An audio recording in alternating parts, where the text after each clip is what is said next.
কিছু কিছু সময় কিছু কিছু জিনিস খুব ইম্পর্টেন্স হয়। যেমন ধরো এই ফোনটা কখনো কখনো তোমার কাছে খুব ইম্পর্টেন্ট জিনিস, মানে তাকে ছাড়া এক সেকেন্ডও থাকা যাচ্ছে না, যখন ফোনের মধ্যে কিছু ইম্পর্টেন্ট জিনিস থাকে।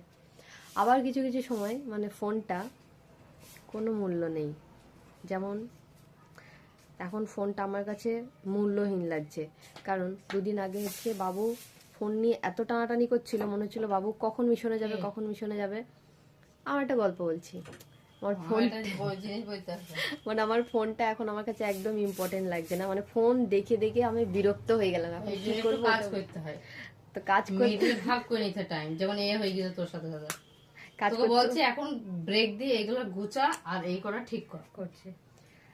তারপর বিকাল আবার দেখবি একদম বিরক্ত লাগছে। এখন বুঝতে পারছি যে বাবু থাকলে, যখন বাবু ছিল তখন শুধু মনে হচ্ছে বাবু ফোন দে ফোন দে ফোন দে। এখন বাবু বলছে আমি যখন চলে যাব তুমি আমার বিছানায় আমি নোংরা করবো, তবে তো তোমার গোছাইতে ভালো লাগবে। সেটাই আর ও এখন চলে গেছে সত্যি, আমি একবার বিছানাটা ঝেড়ে চলে যায়, সে রাইতে আবার সুন্দর করে হয়ে গেল। তাহলে এখানে সবার একটা করে মন্তব্য শুনে নিয়েছো।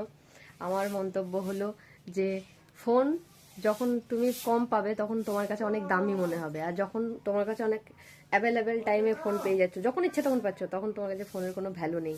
সেরকম আমার মেজো বোনও একটা বলে গেল। তো এই হচ্ছে মানুষের কাছে জিনিসের ভ্যালু সময় বুঝে বুঝে হয়, এক জিনিসের ভ্যালু সবসময় থাকে না। যদি কথাটা মনে হয় ঠিক, তাহলে একটা কমেন্ট করে বলো তো হ্যাঁ ঠিক বলেছি। টাটা।